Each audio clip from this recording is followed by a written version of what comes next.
Hi everyone, you've chosen a really special day to join us because I'm here with the father-daughter duo behind Naot Shoes, Steve and Ayelet Lax. Thanks so much for being with me today. It's our pleasure.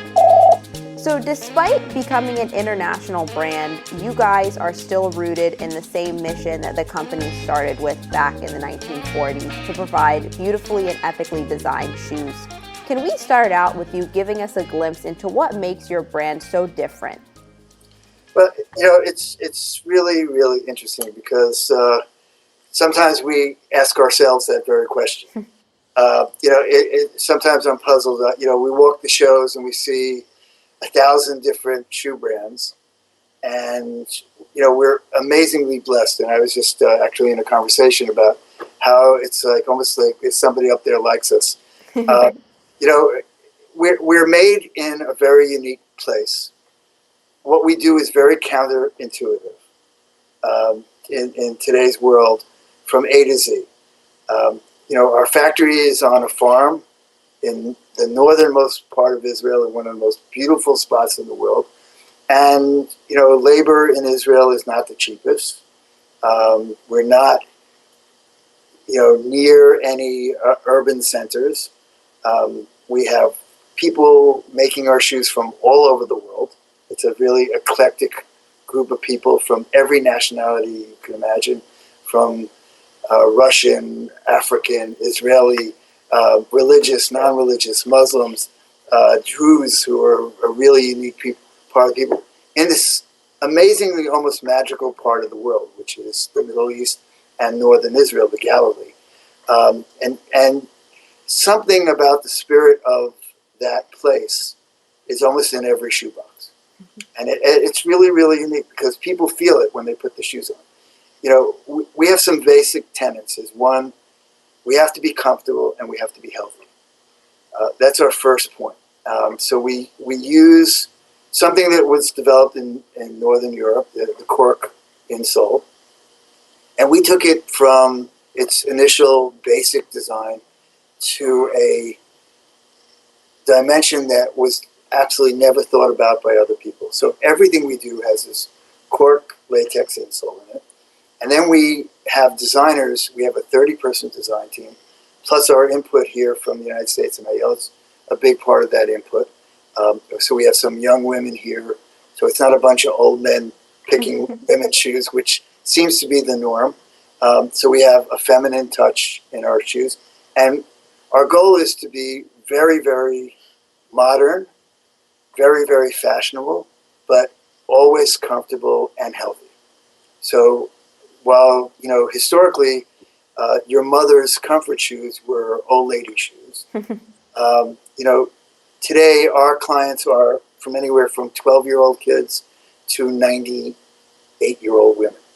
And we have sometimes where a family will walk in and 4 generations at the same time will buy the same shoe. It's really an amazing experience to see and do, because the shoes, once you put them on your foot, they're more comfortable than any other shoe in the world. We use the finest materials from Europe, so we're using Italian leathers, European findings, and then we have craftsmen who are hand making all the shoes in Israel, as well as we're shoes of peace, because our sewers are actually in the West Bank in the West Bank of the Palestinian territories. And so we have, to me, every shoe, the best way to make peace is to create jobs. And so we're employing almost 1,000 people in the West Bank and giving them a living wage.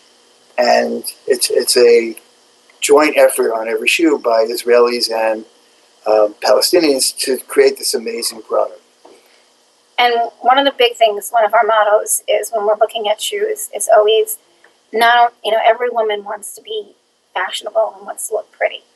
And, many years ago, somebody asked me, why do women love shoes? Why are there women that collect shoes? And I think that the biggest thing is, you can gain weight, lose weight, your clothing size is going to change. But no matter what, your shoe size stays the same, mostly. And they can always make you feel pretty, no matter how you're feeling about yourself. You can put on a pair of shoes and feel pretty. And so we want everybody to not only feel comfortable, but to also feel pretty when they're wearing our shoes. And so that's something that we look at into every shoe.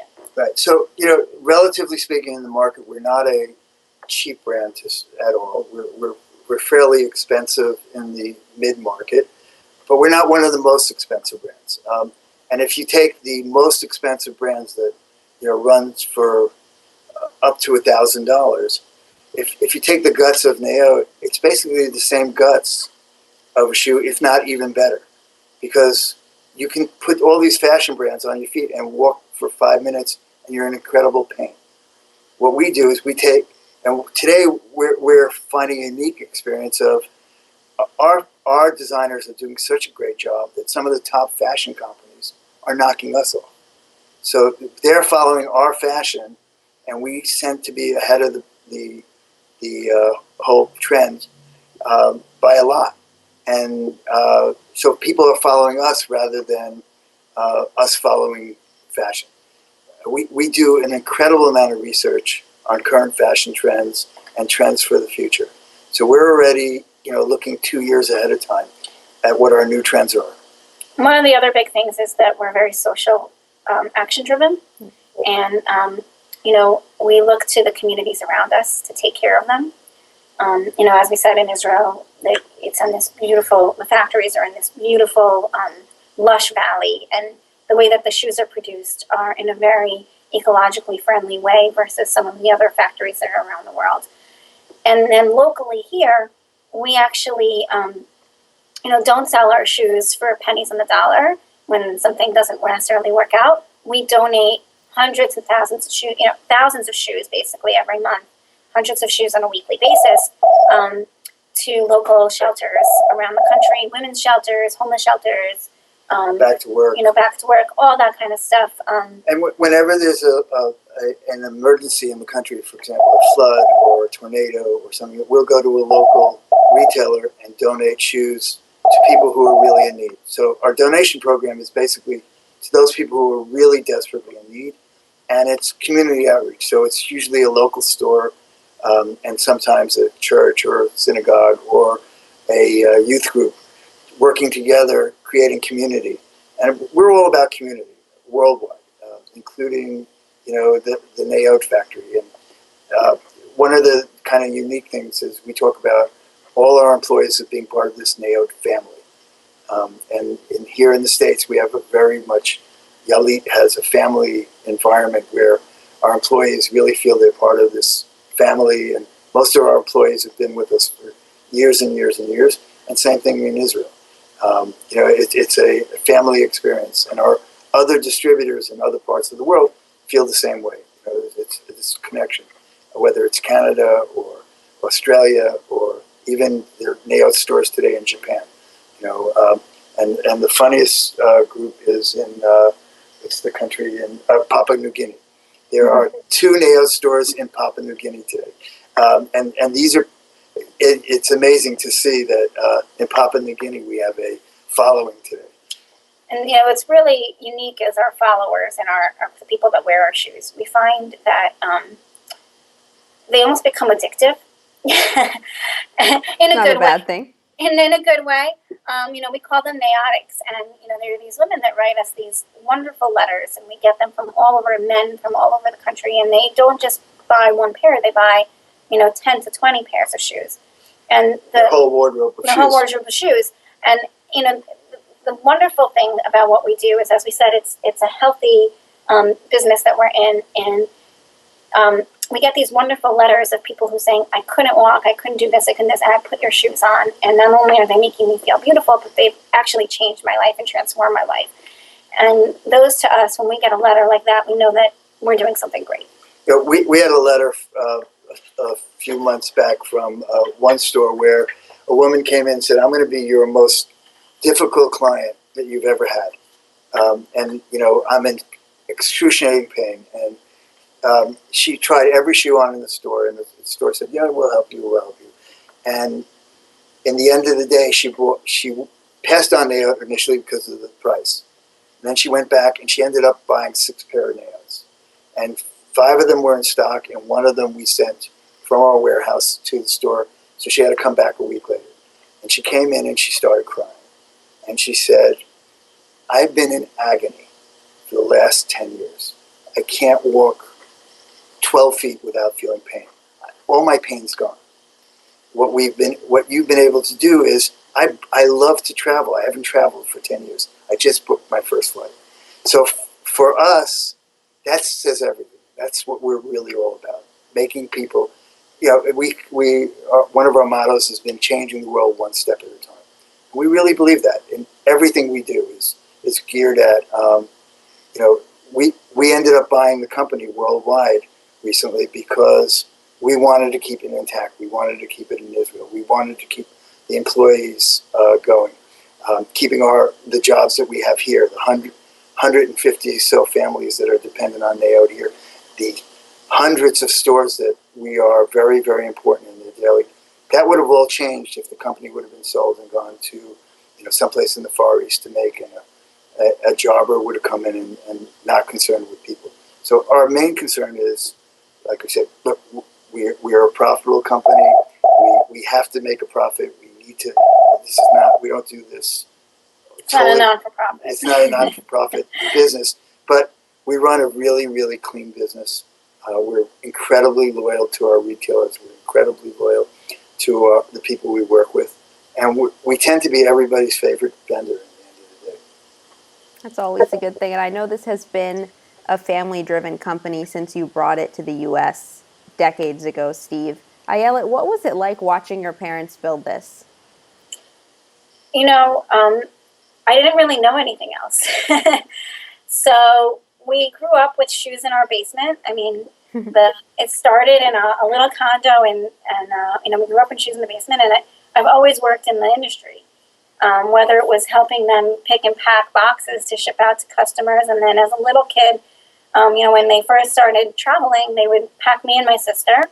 One of them wasn't born, but my sister and I would get packed into the car, and we would drive, and my dad would run into a store and say, "See my kids over there? Buy a pair of shoes." And we learned very quickly, how to be part of this company, and what a blessing it was, because coming from, being a little kid, if you're watching your parents coming to the U.S. and watching them have to count their dollars to see how much they could pay for food or not that week, to becoming a very, profitable business fairly quickly. And being part of that whole process was, wonderful, because you get to work from everything from filing at 14 to, answering the phones and picking and packing. And my sisters and I have two younger sisters, and we've all worked in every single part of the company.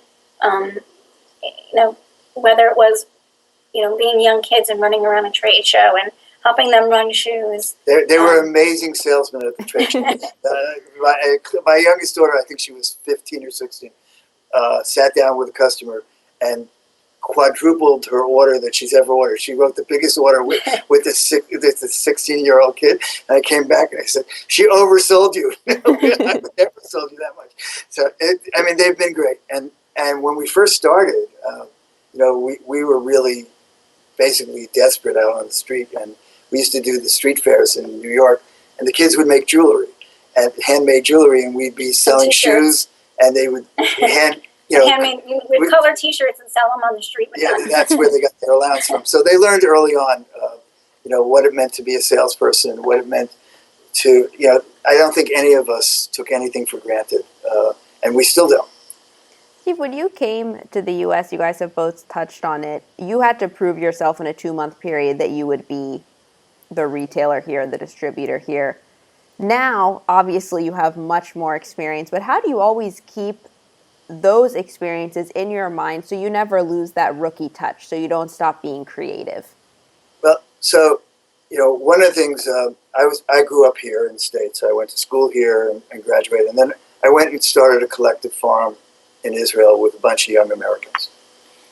And I served in the Army. I did a lot of things. And, I teach a class, and I gave it recently to the industry called Zen and the Art of Sweeping.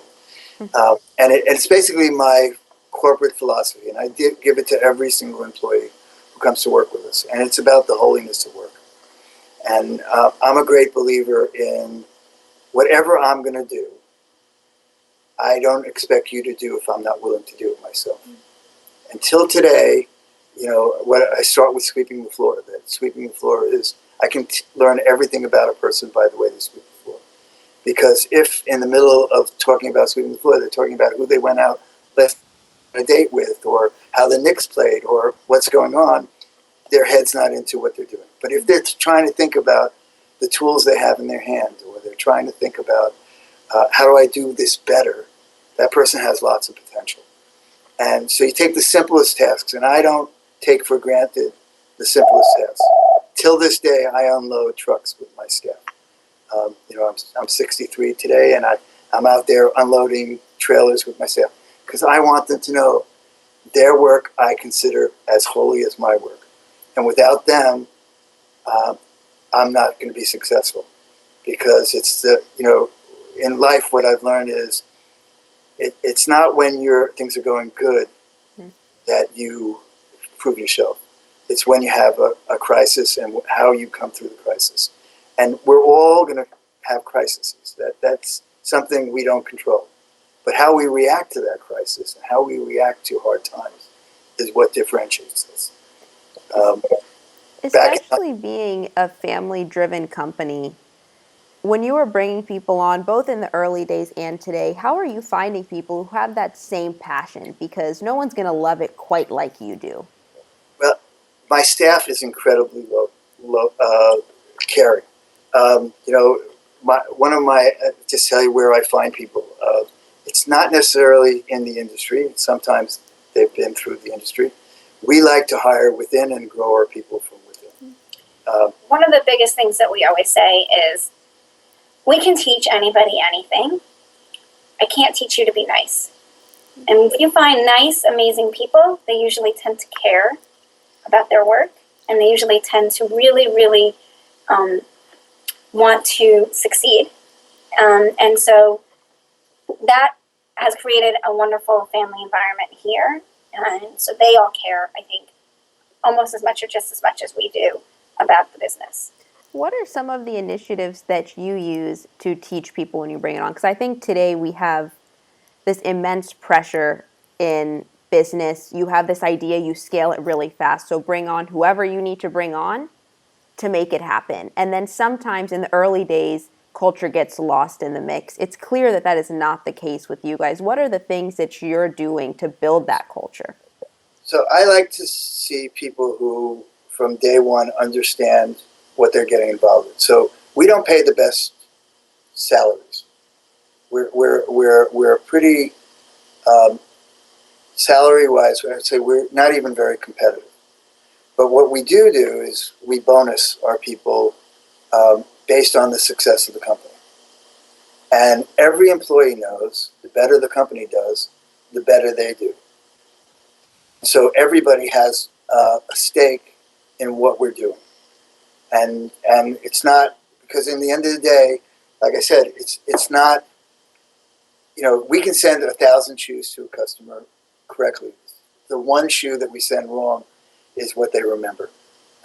We can do everything right, and then the one bad experience you have, and we know this from retail and from restaurants and everything else. You go back to a restaurant, you love it for X amount of years, and you go in and you have a terrible waiter, the service is terrible, and the food's bad. You never go back again. So we tend to remember in life the bad things much better than we do the good things. And that's ingrained in all our employees, that we only get X amount of chances. And yes, you can make mistakes, but we have checks and balances. And I just brought in a veteran to work with me from the industry, who's worked for 15 other companies. And I think this has been an amazing experience for him. He's our vice president of sales now. And it's been an amazing experience because everything we do is unique. We have different systems than all the other, because we're not shoe people who came up through the shoe business. We came up through, a collective farm, an understanding of what family is. And I grew up in a business that my parents owned for many years. It was the sixth member of our family was the business. So I grew up also understanding what the ins and outs and the positive and negative of family business and the problems of family business. So it's made me very aware, especially for my kids, that, first they're my kids, and second, they're my employees. And that's very, very important. And two, to give them a sense of independence and how do I work with them so that it doesn't become, most family businesses, there's incredible clashes. We've been able to have a really, really good environment. Ayelet and I work together day in and day out, and it's really a pleasure. My son-in-law, Ari, is our sales manager, and he's phenomenal. And yeah, are there not hard times? But as long as lines of communication are open. And what I've also learned is if I'm in a bad mood, the whole company's in a bad mood. If Ayelet's in a bad mood, her whole department's, everybody who works with her is in a bad mood. So what we do and how we do it really affects everybody. And one of the things is we want to make sure that our employees always know that this is a safe place and that they should leave. We definitely have employees that, and we've had days where we have other things going on outside of the office. And one of the messages that we give to everybody is make this your happy place. Leave it at the door and make it the place where you don't have to think about that. You can just think about what's going on here. And I think that that's given a really positive vibe. We also tend to have a lot of fun here. And we don't lose that touch. We just had a balloon popping contest. So, we have a work hard, play hard environment. And it's definitely, you'll come in at 8 in the morning and it'll be 5 o'clock and you don't know where your day went. But at the same time, we're playing music and we allow our employees to basically decorate their, however they want, their cubicles and their offices and have fun with that. We have a major Halloween thing where we have a huge contest and kind of go all out. And it becomes overboard. Every single person in the company gets dressed up. It's not whether they're a warehouse employee, accounting, sales, it's everybody. And so we try to keep that culture of fun and make it, not only just about the work, but also about the people that you're working with, because it creates a really wonderful team environment. We're a dancing company too. We love to dance. We go to a party.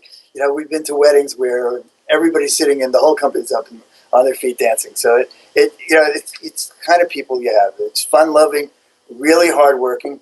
And as I said, our day starts at 8 in the morning, ends at 6, and it's 5 o'clock and we go, I just got here. What happened? The day goes by so quickly because there's so many things going on. Ayelet, I know you're the head of marketing and public relations, so I want to touch on that for a little bit. When it comes to marketing and sales, everyone says you need the right people to pay attention to you at the right time. You guys have an international audience that you shared is in here, they're in Europe, they're in countries in Africa. How do you get everybody involved in your marketing efforts? So we actually have, each country, when you're looking at marketing, it really has to be, it can be done somewhat on an international level, but it really has to be done more on a regional level because each culture is so different and what they want is so different. The one thing that spans across the whole world is our social action that we spoke about earlier and the shoes of peace and the product that speaks for itself internationally. But within each culture, even Canada and the United States are so different culturally with marketing and in terms of what people want from a brand and want to be able to see from a brand. What we're in the infancy of doing right now is really, my sister's coming on as a consultant for this, and she's got a lot of experience with that. Is working on our social media campaigns, which is a totally new generation. When I studied marketing, I have a degree in marketing, and when I worked in the advertising agencies and whatnot in my early career, it's changed so much due to the ability of people to interact with companies today. And that interaction is just so vital, I think, internationally and both within each region. And I think that's, we're trying to do some things globally now. We've also been pretty lucky with some things that kind of fell out of the sky. For example, major movie company bought 600 pairs of our shoes without us knowing who they were. And they used it in their 2 big movies, and it's like one of the biggest movies of the year. So, that was really lucky, and again, I say sometimes, somebody really likes us up there. That was a factory that we've been struggling with and trying to find itself and find its identity. The shoes that they picked were shoes that were 20 years ago when I first started were my hottest selling item. For 20 years, they've kind of disappeared. Now all of a sudden, they become really hot items, and they put the factory back in a healthy position. So, sometimes it's timing. Sometimes it's taking advantage of something that comes your way and knowing how to build on it. And I think we've been really lucky that way to have a lot of opportunities that have come our ways. All of a sudden now, a lot of celebrities have been picking up our shoes. Part of it is through our marketing efforts, but a lot of celebrities for years have been buying our shoes. And a lot of bands. There was a time we did a Grateful Dead series of shoes because on the tour, everybody was wearing our shoes, including all the band members' wives and all the support staff. So they asked us to do a shoe for them. They were going to do an anniversary tour, which never happened. So that was something really lucky that we kind of built on. But from everybody, from the top rock and roll singers who've all gotten a little older and want some comfort shoes to wear. They still want to look cool. And they still want to look cool. They've all been wearing our shoes for years. So now we're kind of building on that and getting some more recognition. And we also get written up all over for travel. Our shoes are recommended as the #1 travel shoe because you can basically, if you're going to Europe or going hiking, you can walk around in it all day. They're cute enough that you can, travel throughout the day, put on a little skirt, go out at night, and kind of be your one shoe that you take with you. Years ago, the New York Times did a whole article on it. We were just written up by Yahoo Travel just earlier this year as the one shoe she would take with her, on a trip, the head editor of Yahoo Travel. So again, it's that whole idea of making the shoes versatile makes them super easy to market because you can market them to a lot of different people and a lot of different people enjoy them. The New York Times article was really a kind of cute article. It was a follow-up to what clothes to take. And she told the story of dropping her Naots in the Nile, and she had to dive in crocodile waters because it was the most important thing she had on her trip.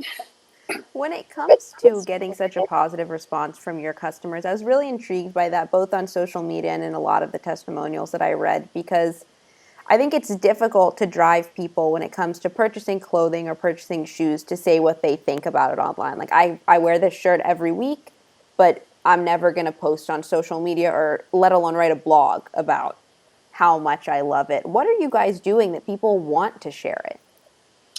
I think it's the uniqueness of the comfort factor with the style that and the health.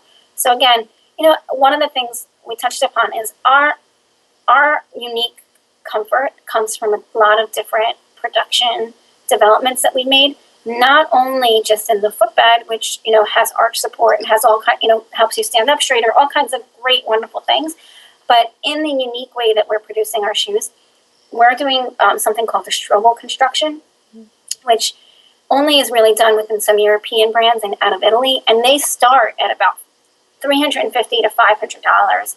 And we're selling that comfort at $150 to $200. That's a very big difference. So I think that people who are trying that comfort for the first time are going, wow, this is something I've never experienced, never thought I would experience. Not only that, this is a cute shoe. I need to share it with people because people don't know about this secret.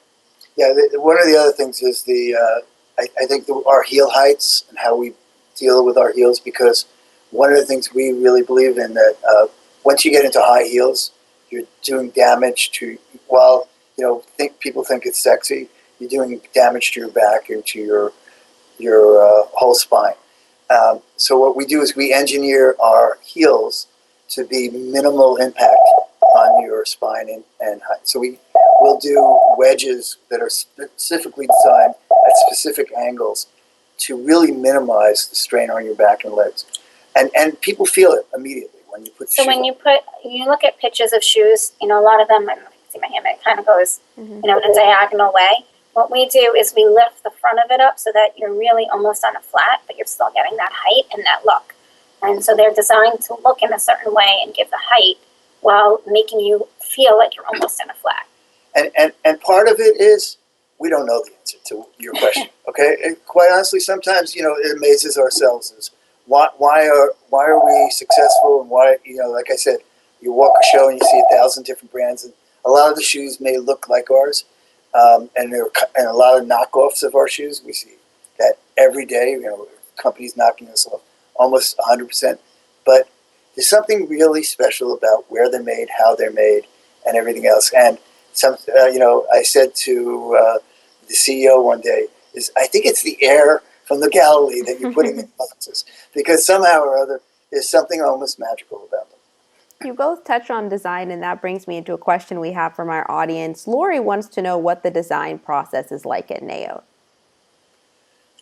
So as we said, there's a 30-person design and development team, and we work with there's a head designer, 5 and 3 other designers that work together to kind of come up with the overall concept. But it's definitely, we have some input here, and we work with them almost on a daily basis or a bi-weekly basis to kind of understand.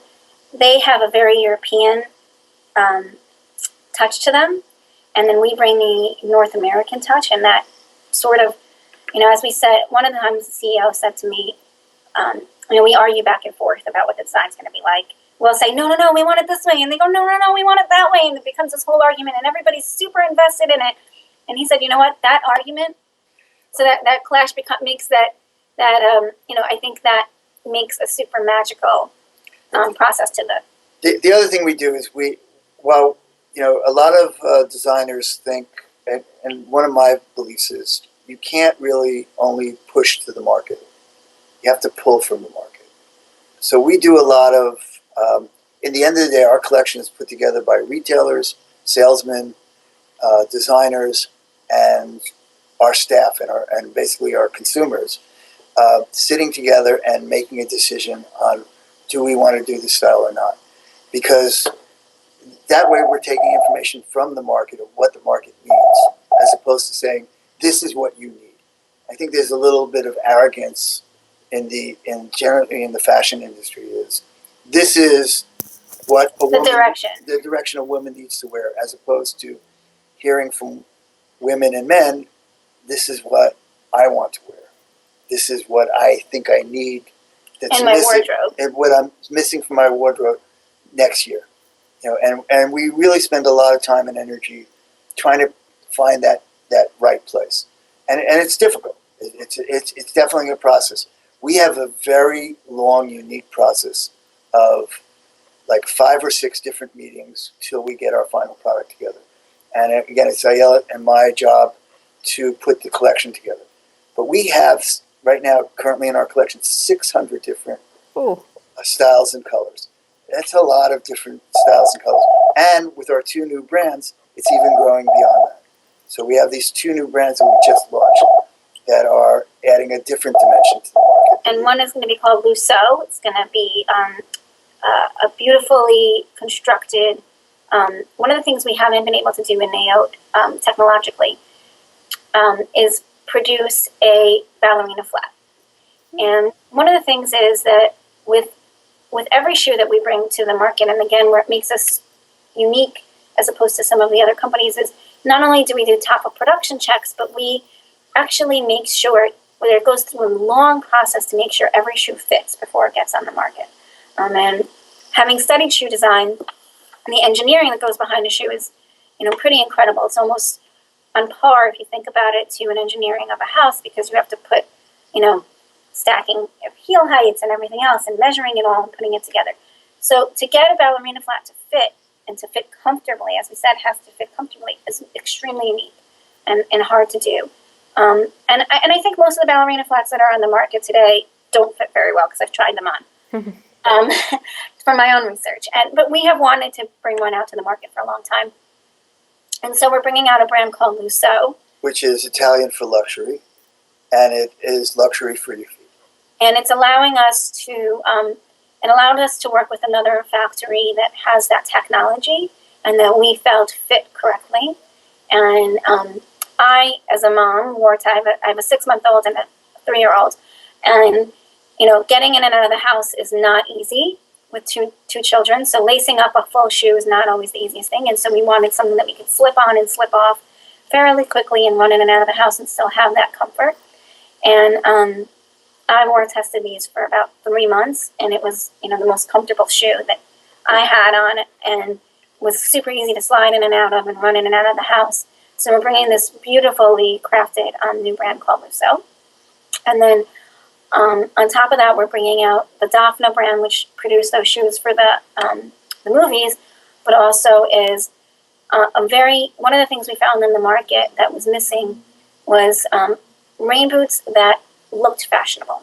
And a lot of them are super clunky. And I like to, when I dress, or when my friends dress, they like to look a little sleeker. And so we're bringing out a very sleek looking rain boots with, a comfort-based insole. So not only will they be sleeker looking, but they'll also be more comfortable than what's on the market. And everything, and those rain boots will be produced in Israel as well. So we're bringing out 2 really great lines that we're very excited about. Great. And in light of the future of the company, one of the things I was most intrigued about when I learned about Naot was, Steve, you didn't have to buy this company to survive. You did it purely out of passion and wanting to keep the company's mission alive. And something that stood out to me was everyone says you should never run your company with the end in sight. How am I going to file for an IPO? How am I going to sell it? How do you stay in those daily operations to say, hey, I want 2015 to be the best year yet. Here's what we're going to do. So this, buying the company was a very difficult decision for my wife and myself, and it was a negotiation that went on for years secretly, and the end game was incredible. It took a big personal toll on both of us, and I don't know today if I would have known that personal toll and how difficult it was, that I actually would even go through it again, because it was probably one of the worst things I've ever gone through. It's, we've taken on this huge burden.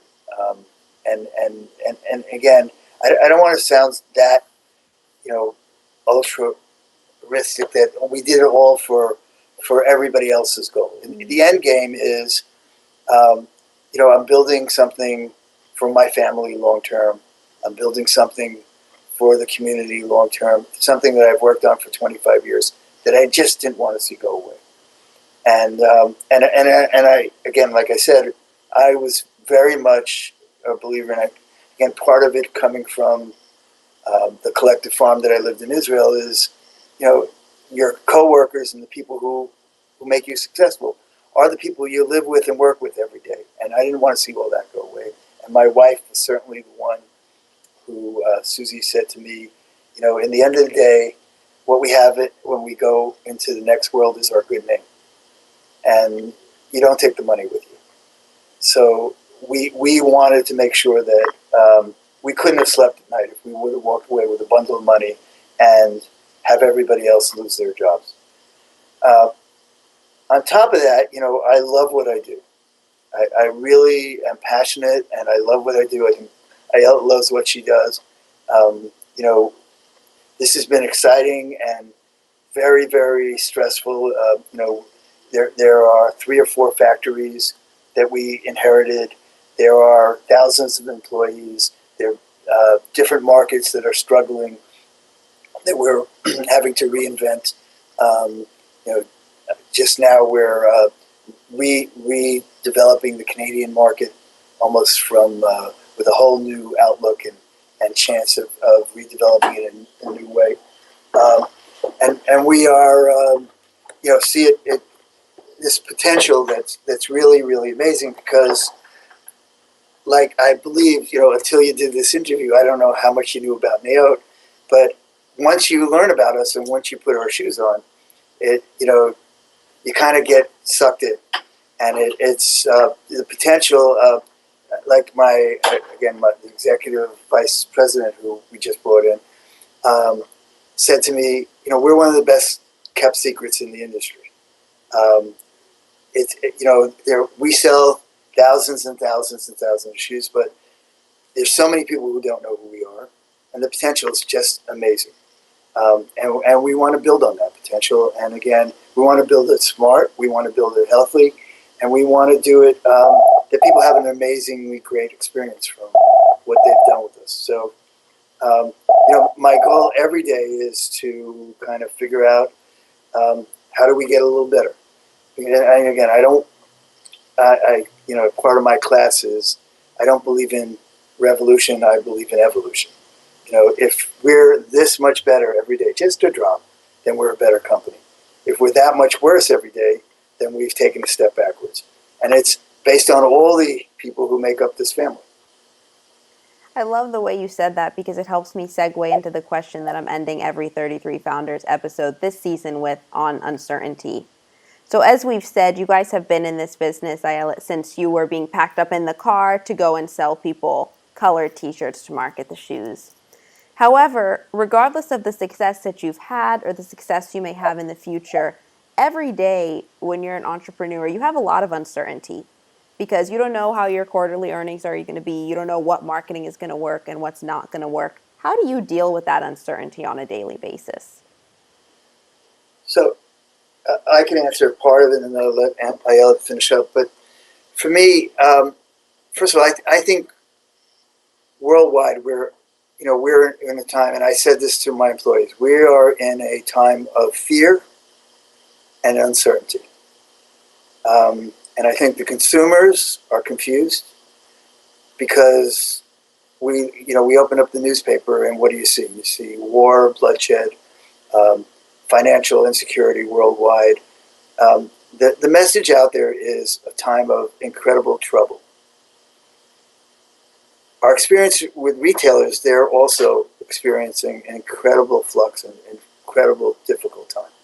And we've seen it. We see it every day. We see some of the people we've worked with for the last 25 years just saying, I'm tired, I'm done, goodbye. The internet has changed the game radically. One of the things I think that you have to do is you have to be able to keep to your core values, no matter what, but be flexible enough to deal with whatever comes your way. And like I said, it's not the good times that you prove yourself, it's when you deal with crisis.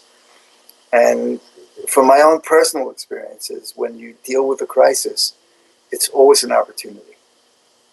So even in terrible years, and we did not have an easy year last year, relatively speaking, our industry was in terrible flux last year. There were no seasons, and we're dealing with changes of seasons that the fashion world has not been able to understand. Weather-related patterns have changed radically, but buying patterns haven't. So there was no spring last year, there was no fall last year, and nobody knew what to buy. And consumers were confused. When you're in freezing weather in April and May, which is the beginning of our spring season, you can't get those months back. And we basically, all retailers, were stuck with months and months of sandals. And when the sandal season finally opened up, it was very difficult for us to react to the buying patterns because all of a sudden in June, everybody went out and bought sandals and we sold out of everything. And you can't make a sandal in one day. There is, no matter how good we are. Especially not your sandals. Yeah, well, and we're typically, for retail, we're in stock 98% of the time, every day of the year, 360 days of the year for every item.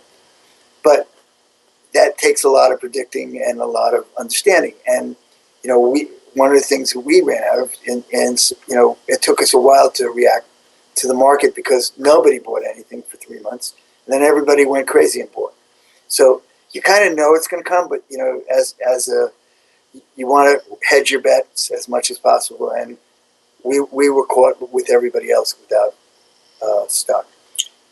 One of the things we know about ourselves is that, we don't have a crystal ball. And, I think that to say that you don't have all the answers and to realize that you don't have all the answers is the first step to dealing with uncertainty. Because no matter what, if I had a crystal ball and I knew what was going to sell next season, then great, that would be wonderful. Or what the buying pattern was going to be next season, that would be amazing. But we don't. We rely on really, really wonderful team to work with us to help, do what we can. And we rely on a bunch of things to help us to get to the answers that are the best that we can do at that time. And I think that's understanding that and working through that is the best that you can do every day. I love it. Yeah, and I think, one of the things that I said is, you have to keep your humility in the end of the day. If you think you're smarter and better than the rest of the world, and there are a lot of people like that who are very successful. I don't think much of those people in the end of the day. I believe, I'm just another guy. We're just another family.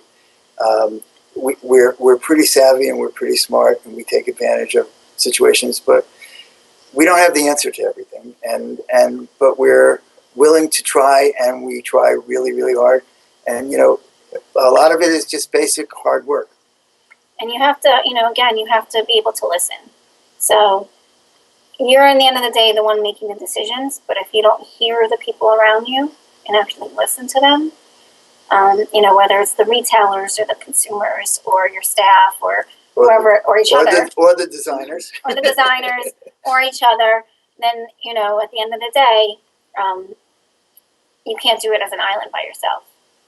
I love it. Can we close with you guys telling our audience how they can start learning more about your mission online and in retailers? So our website is naot.com, which you can find our mission statement as well as all our product. We have a 800 number, 1-800-NAOT-USA, and you can call in and we will direct you to a retailer. The reason we like to do that is we like to, again, customer service is our number one, priority, and we really, really value our customers, and we don't want to waste their time by sending them to stores that may not have the specific style that they're looking for. So if they call us and they ask us, we can direct them to a specific store that would have that style or a selection that's bigger for them to look at. And there are several, major online places where we're pretty easily found. Some of the big online places have most of our collection. 98% of it. Yeah, and then we have a couple of unique places like shoemeadow.com, which has all of Naot basically online, and simonshoes.com, which also has our total collection on the site. We don't sell directly to consumers because we don't compete with our retailers. So our site is an information site only, but you can see everything we do, and there's also for every country, there's different, every distributor has their own site. And then they can also find it on Amazon, 6PM, Zappos, some of the big online ones. Right, online shoes, Shoebuy, Planet. You name them, they're on there. and it's amazing how loyal our consumers, because we see what's going on there. Especially on Zappos, they share with us a lot of information, and we do pretty well. That's great. Thank you both so much for spending time with me today. And thank you. Thank you. It was a pleasure meeting you.